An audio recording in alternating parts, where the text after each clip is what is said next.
Hello, my YouTube world. This is Johnny Mow coming to you today. It is 10:24. So what I did the first is I prepped 2 jobs for mulch. I told you that I would let you know. I couldn't film on those properties just because I don't have permission. And that's a big deal.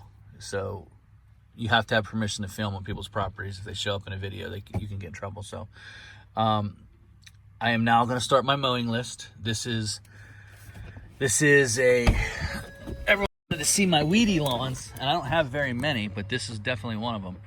This is a cemetery that I do. It's full of weeds. It is an every 2-week cut this time of year. It's an every week cut anytime before a holiday or anything where people are going to visit. So I'm going to give you before and after. I don't have my tripod here to set you up. It's a pretty big piece of property. It goes all the way up to that corner, all the way, shoots out that way. There's a lot of weed whacking here involved. Pretty big piece of property. So I'll give you a before and after, take a look. So you got a little turnaround here, and we'll give you a before and after. It is 10, as you see, in 10:24. So we'll see how long it takes this Toro to knock this down. Now this is 2 weeks. 2 weeks of growth. Now we had a really bad thunderstorms last week, so I kind of knew this was going to be bad. It's just this lawn takes off with thunderstorms, but most of the lawns that I'm looking at are starting to dry, as you can see. And before you ask, this is mostly all bent grass. Before you, people always ask, because I'm doing this series on grass and your grass types. Oh, crabgrass.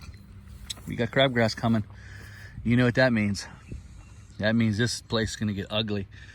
Crabgrass is so hard to cut in droughts because it just holds so much moisture. But it's pretty high. I mean, some of these buckhorns are up there. I hate cutting buckhorn because it's hard to, my mower will go over it and sometimes I won't cut it. This buckhorn is probably, it's up to my knee, so it's pretty high, guys. So we'll give it a shot. I gave you a shot at the time. I have my Thursday route. It's 4th of July weekend, so I'm gonna knock them down unless I pull up the one and it's really bad. But I think next week the serious skips are. So what I'm doing is I'm starting to prep jobs in the morning now. I still have a handful round 2 to do. I was hoping to get some rain before I'd like to wash the grub control in. But it looks like I'm gonna have to start putting it down here really quick here, because it's time to finish up round 2, and we're gonna have to wait on round 3 to see what the weather does. Man, this is pretty high. I didn't realize it was this high. So there you have it. We'll give you a quick look-see, see what it looks like. Looks like I'm going to have to double cut the main part because she's pretty high. But I don't have much of this. I don't have much of this type of cutting. I have maybe 4 lawns that are weedy. So all right, guys, I'll check back with you here in a few minutes. Hello, YouTube world. It's Johnny Mow. Just finished up. It's 11:47. Give you everything's done. Looks pretty good. I single cut this. As you can see, there's a light haze of grass on top. I only single cut this. I single cut that field over there. So normally this would be acceptable, especially for an every 2-week cut. So I left this here, but that's what it kind of looked like over there. But because it's the 4th of July, I decided to double cut that. Like I said, I decided to double cut that. And you said, Johnny, well, if it was acceptable, why'd you do it? Because look at all these flags. These are all World War I and World War II veterans, guys. And there's gonna be people coming to visit them. They're heroes. These people are true heroes. I wasn't even thought of yet. It's because of their sacrifice that I can come out here and make some money and be free, and I don't have to speak German or Japan or Italian. It's because of what these people did. People like this. I don't know who they are. Never met them, don't know them. Don't even know if I'm allowed to film this, but I want to thank I want to thank this guy, J. Mont Blanc, 1895 to 1961. He served in World War I. Thank you, sir. I appreciate your service.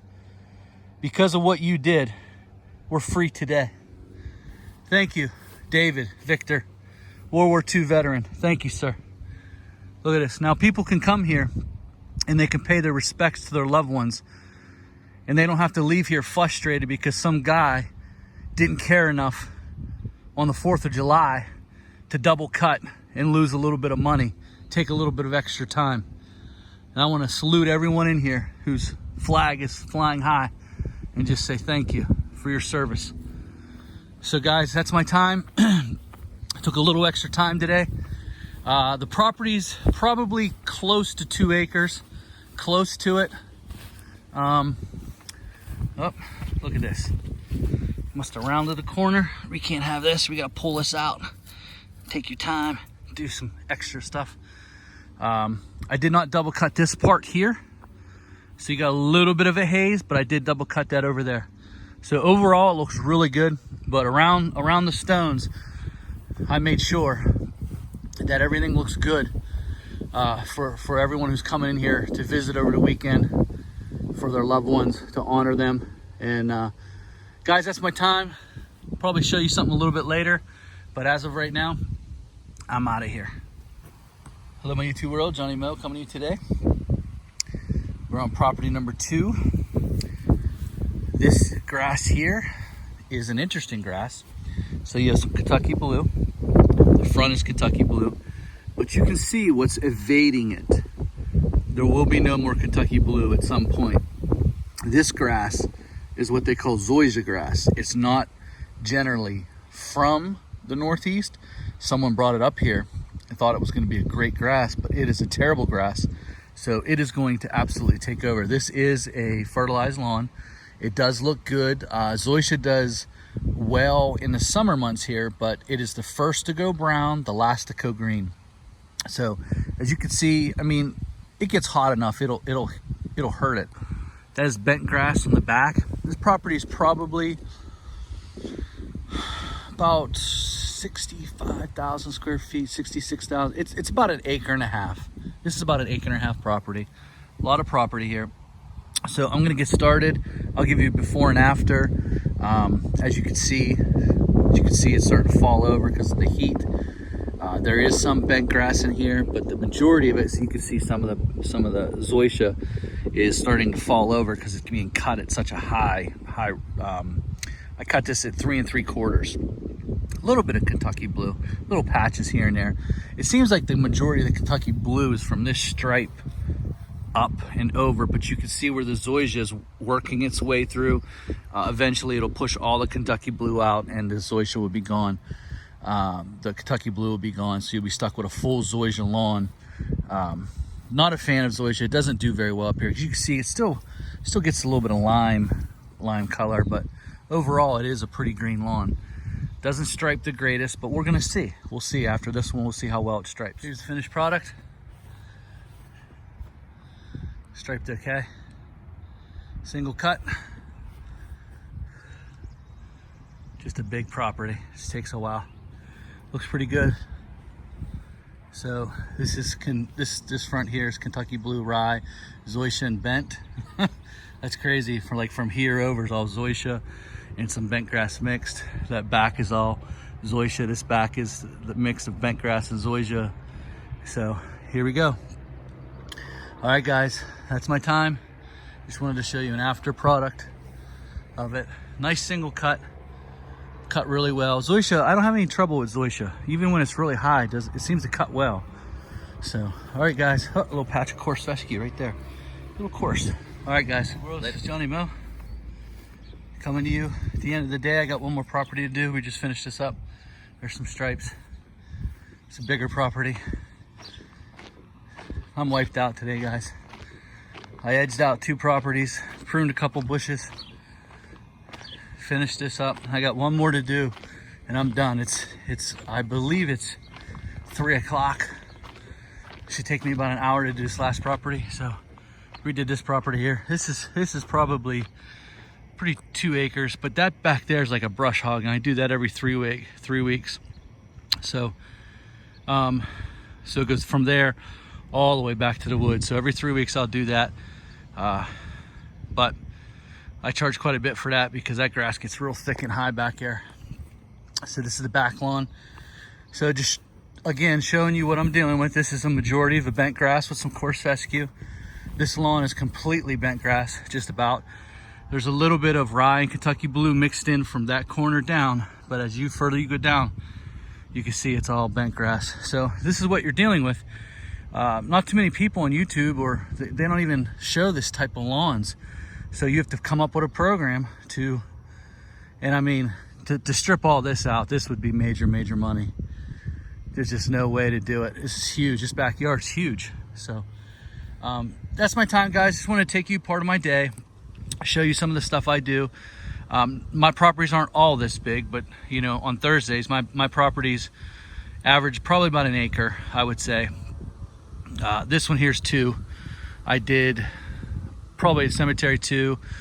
The next one was probably an acre and a half, and then I went to a double pool, which equaled an acre. So this is what the Toro does. This lawn was actually pretty high, holds moisture back here for some reason. But you can see this is all bent grass. Very little rye, very little Kentucky blue.